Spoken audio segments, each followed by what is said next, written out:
Good morning दोस्तों। सुबह की गर्मा गर्म चाय के साथ मैं हूं आपका दोस्त ऋतुराज। नया दिन है, नई सुबह है, तो नई जानकारियां भी होनी चाहिए। करंट अफेयर्स के साथ, डेली का करंट अफेयर्स के साथ मैं आपके लिए लेकर आया हूं क्विज। सब्सक्राइब करिए मेरे चैनल को। अगर वीडियो पसंद आए तो लाइक करना ना भूलिए। तो चलिए दोस्तों, स्टार्ट करते हैं आज की क्लास। चलिए जान लेते हैं 21 अक्टूबर के दिन क्या प्रमुख घटनाएं हुई थी देश और दुनिया के इतिहास में। सन 1296 में, 21 अक्टूबर 1296 में अलाउद्दीन खिलजी ने दिल्ली की गद्दी संभाली थी। 21 अक्टूबर सन 1934 को नेताजी सुभाष चंद्र बोस ने आज़ाद हिंद फौज की स्थापना सिंगापुर में की थी।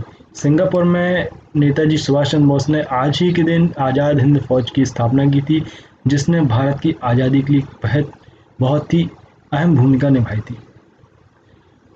सन 1934 में जयप्रकाश नारायण ने कांग्रेस सोशलिस्ट पार्टी का गठन किया था। सन 1991 में भारतीय जनसंघ की स्थापना हुई थी। भारतीय जनता पार्टी के पहले का जो नाम है भारतीय जनसंघ, उसकी स्थापना कब हुई थी? 1991 में। पहले बीजेपी जो पार्टी है, अभी हमारी जो सत्तारूढ़ पार्टी है, जो अभी बीजेपी की गवर्नमेंट हमारी चल रही है, उसका पूर्व में नाम क्या था? भारतीय जनसंघ। सन 2012 में बॉलीवुड के रोमांस किंग कहे जाने वाले यश चोपड़ा का निधन हुआ था, 2012। चलिए वापस आ जाते हैं अपने करंट अफेयर्स के क्विज की तरफ। तो क्वेश्चन है हमारा, हाल ही में किस देश ने सुपरसोनिक क्रूज मिसाइल ब्रह्मोस का सफलतापूर्वक परीक्षण किया? ऑप्शन है आपके पास भारत, नेपाल, पाकिस्तान या फिर बांग्लादेश। किस देश ने हाल ही में सुपरसोनिक क्रूज मिसाइल ब्रह्मोस का सफलतापूर्वक परीक्षण किया? चलिए आपको इसका आंसर बताना है। दोस्तों आपसे निवेदन है, अगर आप मेरे इस वीडियो को पहली बार देख रहे हैं तो प्लीज़ आप इस चैनल को सब्सक्राइब करिए, जिससे आपको आने वाले समय में नेक्स्ट वीडियो के नोटिफिकेशन लगातार मिलते रहेंगे, जिससे कि आपको डेली आपको करंट अफेयर्स के मैं क्विज आपको लेके आते रहूँगा, जिससे कि आपकी तैयारी अच्छी होती चलेगी। और साथ ही साथ अगर आपको वीडियो पसंद आता है तो प्लीज़ लाइक करना ना भूलिए। चलिए इसका आंसर दीजिए, हाल ही में किस देश ने सुपरसोनिक क्रूज मिसाइल ब्रह्मोस का सफलतापूर्वक परीक्षण किया? ऑप्शन है भारत, नेपाल, पाकिस्तान या फिर बांग्लादेश। चलिए इसका आंसर है भारत। भारत ने सुपरसोनिक क्रूज मिसाइल ब्रह्मोस का सफलतापूर्वक परीक्षण किया।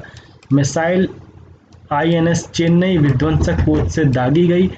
इसने लक्ष्य को पूरी सटीकता से भेद दिया। ब्रह्मोस एयरोस्पेस भारत रूस का संयुक्त उद्यम है।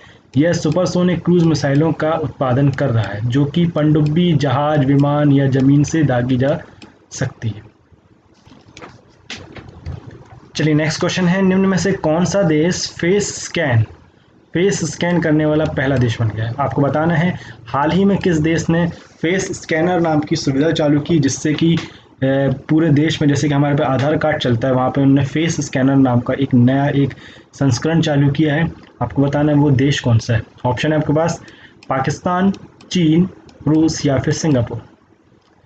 किस देश ने हाल ही में फेस स्कैन नाम की सुविधा का शुभारंभ किया? चलिए इसका आंसर आप मुझे कमेंट में दीजिए, क्या रहने वाला है। दोस्तों अगर आपको इन क्वेश्चंस के आंसर आते हैं तो प्लीज़ कमेंट जरूर करिए, जिससे कि आपको भी पता चलता रहेगा कि यह क्वेश्चंस आप दे रहे हैं और सही दे पा रहे हैं और समय के पहले दे पा रहे हैं, तो पता चलता रहेगा। चलिए इसका आंसर है सिंगापुर। सिंगापुर फेस स्कैन करने वाला पहला देश बन गया। अगले साल से शहर राज्य में रहने वाले लाखों लोगों को जो सरकारी एजेंसियों, बैंकिंग सेवाओं और अन्य सुविधाओं को फेस स्कैन के साथ उपयोग कर सकेंगे। हालांकि विशेषज्ञों का मानना है दुरुपयोग से बचने के लिए सिस्टम को और मजबूत करना होगा। सरकार के मुताबिक सिंगापुर का अब तक का सबसे महत्वाकांक्षी प्रोजेक्ट है ये। साथ ही राष्ट्रीय पहचान डेटाबेस में चेहरे के सत्यापन संलग्न करने वाला पहला देश भी बन गया है। यहाँ पर इन्होंने टेक्नोलॉजी के क्षेत्र में एक बहुत ही अच्छा एक नया आयाम बनाया है, जहाँ पर ये फेस स्कैनर के थ्रू अपने डेटाबेस को संलग्न कर रहे हैं, सत्यापित कर रहे हैं, किसी व्यक्ति की जांच कर रहे हैं, उसके फेस स्कैनर के थ्रू उसको सिस्टम को सिंक्रोनाइज करने का ये काम कर रहे हैं सिंगापुर। चलिए आगे बात करते हैं। भारत सरकार ने किस देश को एक और बड़ा झटका देते हुए रेफ्रिजरेटर वाले एयर कंडीशनर एसी के आयात पर प्रतिबंध लगा दिया? ऑप्शन है आपके पास चीन, नेपाल, पाकिस्तान या फिर बांग्लादेश। चलिए इसका आंसर आप मुझे कमेंट में दीजिए क्या रहने वाला है। भारत सरकार ने किस देश को एक और बड़ा झटका देते हुए रेफ्रिजरेटर वाले एयर कंडीशनर एसी के आयात पर प्रतिबंध लगा दिया है? चलिए इसका आंसर दीजिए कमेंट में क्या रहेगा।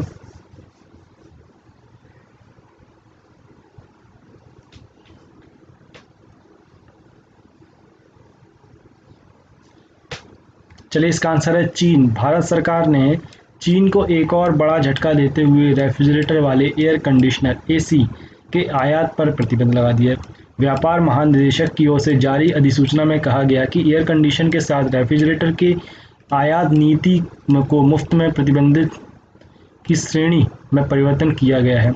माना जा रहा है कि सरकार ने यह कदम घरेलू मैन्युफैक्चरिंग को बढ़ावा देने और गैर ज़रूरी वस्तुओं के आयात को हतोत्साहित करने के उद्देश्य से ये कदम उठाया है। तो यहाँ पर भारत सरकार ने चीन को एक और झटका दिया कि भाई हम आपसे चीनी अब तो हमने आपके बंद ही कर दिए, चीनी मालों का हम बहिष्कार कर ही रहे हैं। साथ ही साथ में जो एयर कंडीशनर हैं जो कि रेफ्रिजरेटर वाले जो हैं, रेफ्रिजरेटर एक डाला जाता है, एक सब्सटेंस होता है जो कि डाला जाता है जिससे कि एयर कंडीशंस में ठंडापन रहता है। ऐसे जो एयर कंडीशंस हैं जिसमें रेफ्रिजरेटर का यूज़ किया जाता है उनको यहाँ पर प्रतिबंधित कर दिया गया। चलिए आगे बात करेंगे। यूनेस्को में भारत के स्थायी प्रतिनिधि के रूप में निम्न में से किसको नियुक्त किया गया है? ऑप्शन है आपके पास राहुल त्यागी, अरुण सचदेवा, विशाल वी शर्मा या फिर अजय भारद्वाज। चलिए इसका आंसर आप मुझे कमेंट दीजिए। हाल ही में ये जो व्यक्ति हैं इनकी जो नियुक्ति की गई है भारत की तरफ से स्थायी प्रतिनियुक्ति की गई है। स्थायी प्रतिनिधि के रूप में किसे नियुक्त किया गया है यूनेस्को में?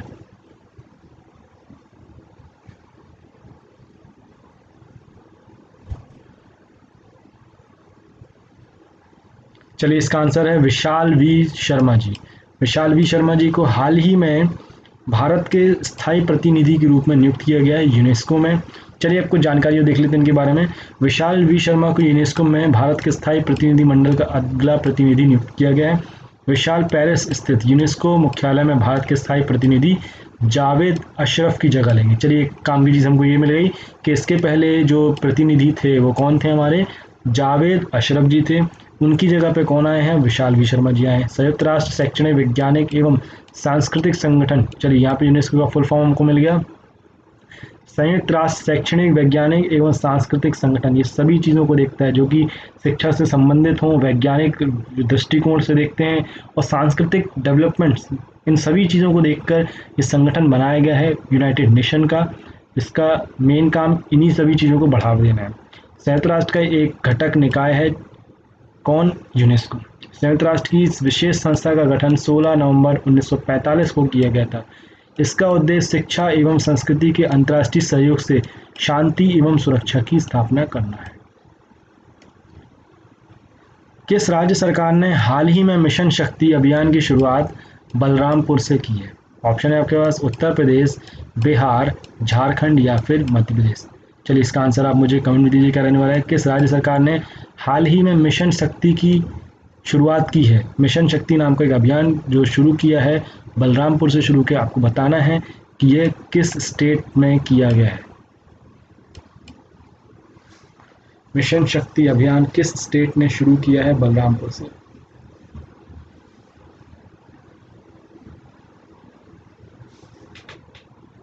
चलिए इसका आंसर है उत्तर प्रदेश। उत्तर प्रदेश के मुख्यमंत्री योगी आदित्यनाथ ने मिशन शक्ति अभियान की शुरुआत बलरामपुर से की। मुख्यमंत्री योगी आदित्यनाथ ने कहा कि राज्य सरकार हर बेटी, हर महिला का सम्मान और सुरक्षा सुनिश्चित करने के साथ साथ उनके स्वावलंबन के लिए प्रतिबद्ध हुई है। तो यहाँ पर योगी आदित्यनाथ जी का स्पष्ट कहना है कि राज्य सरकार जो है, उत्तर प्रदेश सरकार जो है, हर बेटी, हर महिला का सम्मान और सुरक्षा सुनिश्चित करने के साथ साथ उनके स्वावलंबन के लिए प्रतिबद्ध भी है। मुख्यमंत्री योगी आदित्यनाथ ने रिजर्व पुलिस लाइन्स में आयोजित समारोह में कहा कि मिशन शक्ति के तहत प्रदेश भर में शहीदों एवं मंचलों को चिन्हित कर उनकी धरपकड़ की जाएगी। इसके साथ ही सभ्य समाज के दुश्मनों की तस्वीर चौराहों पर भी लगेगी। मुख्यमंत्री आदित्यनाथ जी ने ये एक घोषणा की है, यहाँ पर एक मिशन चलाया है मिशन शक्ति नाम का, परंतु उसके बाद भी लगातार उत्तर प्रदेश में सामूहिक दुष्कर्म की घटनाएं हो रही हैं और वो दुष्कर्म की घटनाएं होने के बाद भी यूपी सरकार जो है उसको छुपाने में, इसको लीपापोती करने में लगी हुई है। यहाँ पर अभी आप जो हाल ही में एक बहुत ही दुखद घटना हुई थी, एक दलित बालिका के साथ, युविका के साथ कुछ लोगों ने दुष्कर्म किया और फिर उसके बाद वहाँ के जो प्रशासन ने, पुलिस प्रशासन ने उस महिला के शव को आधी रात में जला दिया।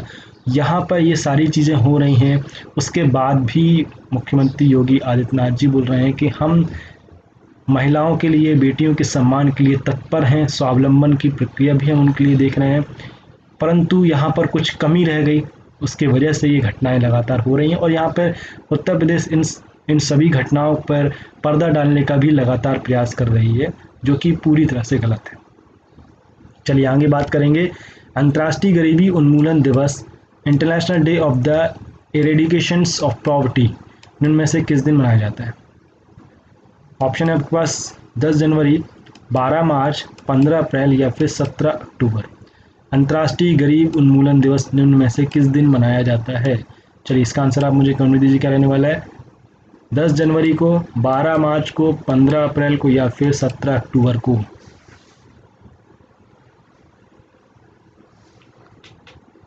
अंतर्राष्ट्रीय गरीब उन्मूलन दिवस निम्न में से किस दिन मनाया जाता है? चलिए इसका आंसर है 17 अक्टूबर। अंतर्राष्ट्रीय गरीबी उन्मूलन दिवस प्रत्येक साल 17 अक्टूबर को मनाया जाता है। इस दिवस का मनाने का मुख्य उद्देश्य विश्व समुदाय में गरीबी दूर करने हेतु किए जा रहे प्रयासों के संबंध में जागरूकता बढ़ाना है। तो यहाँ पे हमको काम की चीज़ क्या मिल गई कि भाई अंतर्राष्ट्रीय गरीबी उन्मूलन दिवस जो है वो 17 अक्टूबर को मनाया जाता है। और ये क्यों मनाया जाता है? विश्व में जो गरीब समुदाय के जो लोग हैं उनको दूर करने के लिए, गरीबी को दूर करने के लिए जो प्रयास किए जा रहे हैं उसको हमको बढ़ाना है, उसके बारे में जागरूकता हमको बढ़ाना है, लोग जान सकें कि हमको कैसे विश्व भर में गरीबी को हटाने के लिए हम क्या क्या कार्य कर सकते हैं। यह दिवस गरीबी में रहने वाले लोगों के साथ सक्रिय भागीदारी के माध्यम से लोगों को गरीबी से बाहर लाने का प्रयास पर जोर देता है। यह दिवस पहली बार साल 1987 में फ्रांस में मनाया गया था। केंद्र सरकार ने केंद्रीय गृह सचिव अजय भल्ला का कार्यकाल कब तक के लिए बढ़ा दिया है? ऑप्शन है आपके पास 20 मार्च 2022, 22 अगस्त 2021, 22 जनवरी 2021 या फिर 22 अप्रैल 2023। चलिए इसका आंसर आप मुझे कमेंट में दीजिए, क्या रहने वाला है? केंद्र सरकार ने केंद्रीय गृह सचिव अजय भल्ला का कार्यकाल कब तक के लिए बढ़ा दिया है?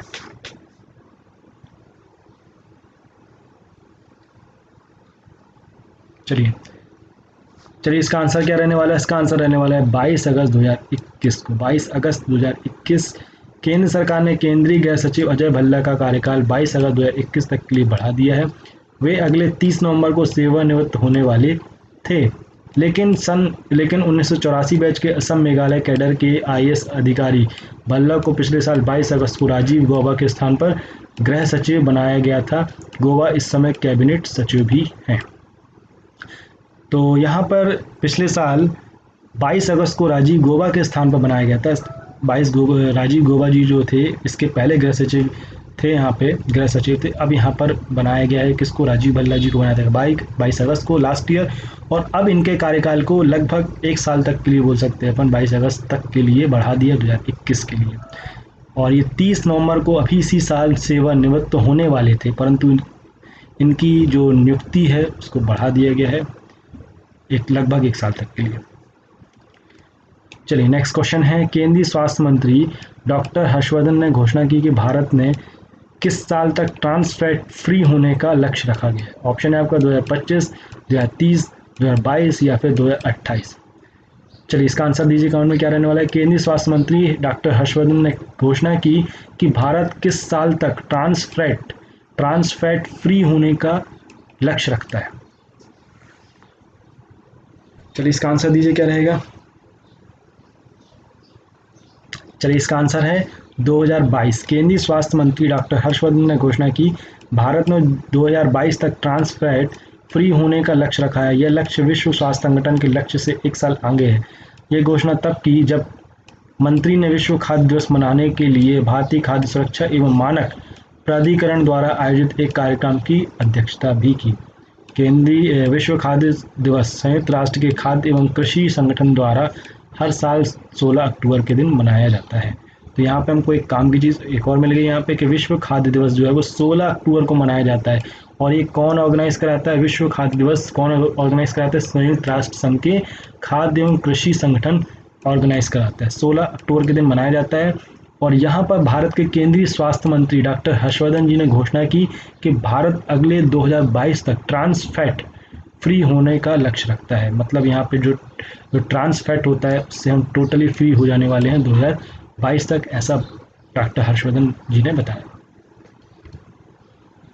ग्लोबल हंगर इंडेक्स 2020 में निम्न में से किस देश को प्रथम स्थान प्राप्त हुआ है? चलिए इसका आंसर आप मुझे कमेंट में दीजिए। ऑप्शन है बेलारूस, चीन, ईरान या फिर पाकिस्तान। ग्लोबल हंगर इंडेक्स 2020 में निम्न में से किस देश को प्रथम स्थान प्राप्त हुआ है?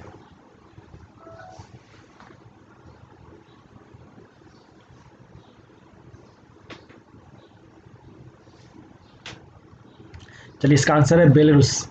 बेलारूस ग्लोबल हंगर इंडेक्स 2020 में बेलारूस को प्रथम स्थान प्राप्त हुआ। ग्लोबल हंगर इंडेक्स में भारत की रैंकिंग सुधरी है, लेकिन अब भी भारत कई पड़ोसी देशों से पीछे चल रहा है। इन देशों में नेपाल, श्रीलंका, म्यांमार, पाकिस्तान, बांग्लादेश, इंडोनेशिया जैसे जो देश हैं वो भी शामिल हैं। मतलब हम इनसे भी पीछे चल रहे हैं। नेपाल से पीछे चल रहे हैं, श्रीलंका से पीछे चल रहे हैं, म्यांमार से पीछे चल रहे हैं, पाकिस्तान से भी पीछे चल रहे हैं, बांग्लादेश से पीछे चल रहे हैं और इंडोनेशिया से पीछे चल रहे हैं। इन सभी देशों से हम पीछे चल रहे हैं। माना जाता है कि हमारी यहाँ पे रैंकिंग सुधरी है, परंतु फिर भी हम पीछे चल रहे हैं अपने पड़ोसी देशों से। भारत 107 देशों की लिस्ट में 94 पायदान पर आया है। और पहले नंबर पे कौन है हमारा? बेलारूस है, ग्लोबल हंगर इंडेक्स। चलिए, कौन व्यक्ति हाल ही में इंडियन बैंक एसोसिएशन के नए अध्यक्ष बने हैं? ऑप्शन है आपका सुरेश कुमार, कृष्णदत्त, राजकिरण रॉय या फिर मुकेश शर्मा। किस व्यक्ति को हाल ही में इंडियन बैंक्स एसोसिएशन का नया अध्यक्ष बनाया गया है? चलिए इसका आंसर मुझे कमेंट में दीजिए, आप क्या रहने वाला है। हाल ही में किस व्यक्ति को इंडियन बैंक एसोसिएशन का नया अध्यक्ष बनाया गया है?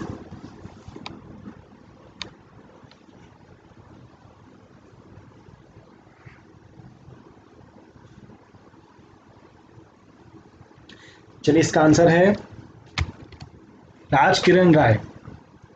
यूनियन बैंक ऑफ इंडिया के प्रबंध निदेशक और मुख्य कार्यपालक अधिकारी, चीफ एग्जीक्यूटिव ऑफिसर बोलेंगे जिसको, राजकिरण रॉय को वर्ष 2020-21 के लिए इंडियन बैंक एसोसिएशन का नया चेयरमैन चुना गया है। उनकी नियुक्ति एसबीआई प्रमुख के पद से सेवानिवृत्त हुए रजनीश कुमार के स्थान पर की गई है।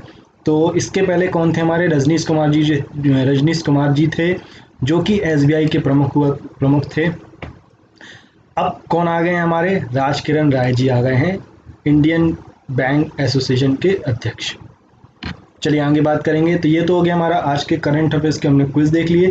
अब कुछ हम आर्टिकल्स के बारे में भी जान लेते हैं, क्योंकि ये आर्टिकल्स बहुत इंपॉर्टेंट है। इन्हीं आर्टिकल्स से हम करंट अफेयर्स के क्विज बनाएंगे, जो कि हम आने वाले समय में इनको स्टडी करेंगे।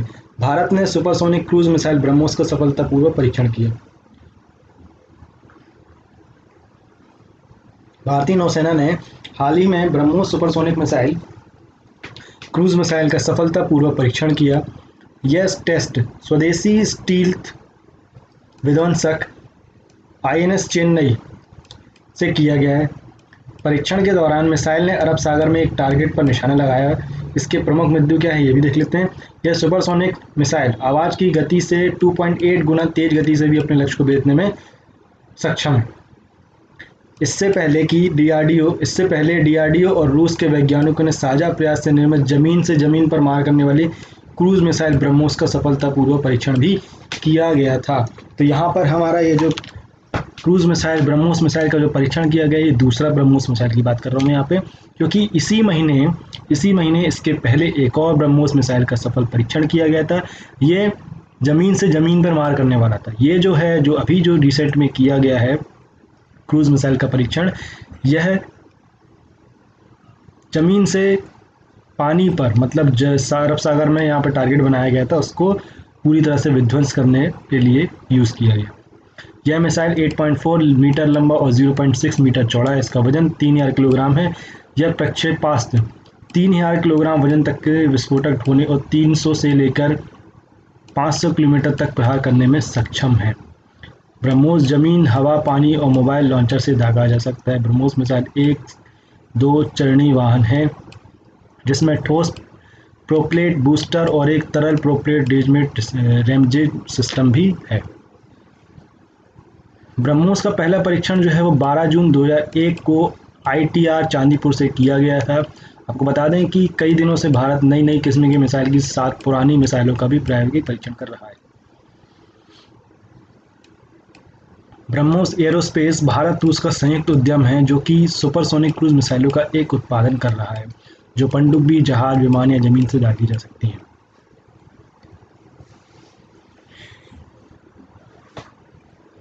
चलिए आगे बढ़ते हैं। कोविड-19 महामारी से निपटने में सबसे गरीब देशों की सहायता के लिए विश्व बैंक ने अपनी रणनीति बनाई जिसके तहत $25 मिलियन का योजना बनाई है। विश्व बैंक के अध्यक्ष डेविड मैप्लस ने इस साल 14 अक्टूबर 2020 को यह सूचित किया कि बैंक ने $25 मिलियन के आपातकालीन विश्व वित्त पोषण के लिए प्रस्ताव रखा है। यह राशि उन गरीब देशों की मदद करने के लिए है जो मौजूदा कोविड-19 महामारी के कारण बड़े पैमाने पर चुनौतियों का सामना कर रहे हैं। विश्व बैंक के अध्यक्ष ने केंद्रीय बैंक के राज्यपालों और G20 प्रमुख देशों के वित्त मंत्रियों को भी यह बताया कि वे अक्टूबर 2020 के अंत तक पूरक वित्त पोषण पैकेज का प्रस्ताव रखेंगे। यह पैकेज प्रस्ताव इंटरनेशनल डेवलपमेंट एसोसिएशन IDE के प्रतिनिधियों के सामने भी रखा जाएगा। सबसे गरीब देशों की आर्थिक सहायता करने के लिए प्रमुख कारण क्या रहने वाला है? विश्व बैंक के अध्यक्ष डेविड मैप्सन ने कोविड-19 महामारी के खिलाफ लड़ाई में सहायता के लिए सबसे गरीब देशों के वित्त पोषण की अपनी इस योजना की घोषणा करते हुए कहा कि दुनिया भर में कम आय वाले देशों में अव्यवस्थित चूक भुगतान न करने के बढ़ते जोखिम के बारे में अपनी आप में चिंता व्यक्त की है। उन्होंने आगे यह भी कहा कि विश्व बैंक और अंतर्राष्ट्रीय मुद्रा कोष ने सबसे अधिक ऋणग्रस्त IDA देशों की मदद करने के लिए एक संयुक्त कार्य योजना का भी प्रस्ताव किया है। IDA एक इंटरनेशनल डेवलपमेंट एसोसिएशन है। यह विश्व बैंक की एक ऐसी एसोसिएशन है जो किसी भी आर्थिक संकट के दौरान दुनिया के सबसे गरीब देशों की मदद करती है। ग्लोबल हंगर इंडेक्स में जो हम अभी रैंकिंग आई है उसके बारे में और जान लेते हैं। ग्लोबल हंगर इंडेक्स विश्व के भिन्न भिन्न देशों में खान पान की स्थिति का विस्तृत जानकारी रखती है। इस इंडेक्स में यह देखा जाता है कि लोग किस तरह से खाद्य पदार्थ मिल रहा है तथा उनकी गुणवत्ता और मात्रा कितनी है, उसमें क्या कमियां हैं, ये सारी चीज़ें।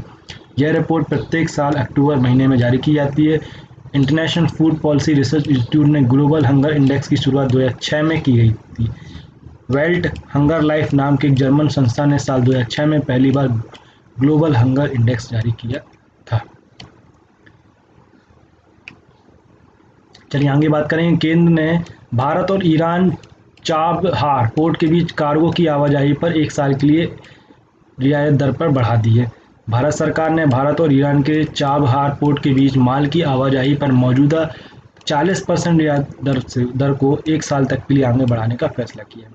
जहाजरानी मंत्रालय के अनुसार जवाहरलाल नेहरू पोर्ट और दीनदयाल पोर्ट से शहीद बेहेशती पोर्ट चाबहार की ओर से आने जाने वाले पोतों और कार्गो से संबंधित तटीय आवाजाही के लिए 40% छूट लागू होगी।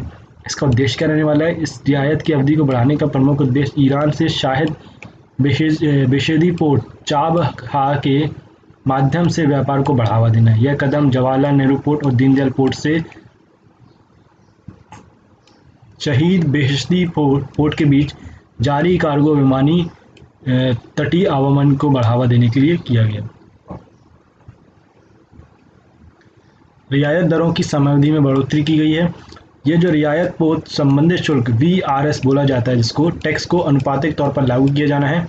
इससे शहीद बेहेशती पोर्ट के विभिन्न पोतों पर कम से कम 5000 मीट्रिक टन या 50 TEU कार्गो को लोड करने के तहत लागू किया जाएगा। भारतीय पोर्ट्स ग्लोबल लिमिटेड के समन्वय में जो बंदरगाह हैं वे संयुक्त रूप से एक SOP मानक संचालन प्रक्रिया विकसित करेंगे ताकि सुनिश्चित किया जा सके कि कार्गो को दी जाने वाली यह छूट रियायत जो है वास्तव में चाबहार पोर्ट के शहीद बेहेशती टर्मिनल पर लोड किए जाने या बंदरगाह पर उतारे गए माल के लिए दी जा रही है। तो हमारा क्या आज का करंट अफेयर्स नेक्स्ट क्लास में हम पढ़ेंगे, कल की क्लास में मैं डेली आपके लिए लेके आने वाला हूँ, डेली हमारी क्लास रहने वाली है। कल हम फिर पढ़ेंगे, कल का करंट अफेयर्स और सारी चीज़ों को जानेंगे। आशा करता हूँ आपको ये मेरा वीडियो पसंद आया होगा। अगर पसंद आया है तो लाइक करिए और ज़्यादा से ज़्यादा शेयर करिए, और अगर आपने इस चैनल को सब्सक्राइब नहीं किया है तो प्लीज़ इसे सब्सक्राइब करिए। हमारी क्लास रेगुलर चल रही है, मैथ्स की क्लास भी हमारी रेगुलर चल रही है, साइंस भी चल रही है, सारी क्लासेस हमारी रेगुलर चल रही हैं। Thank you.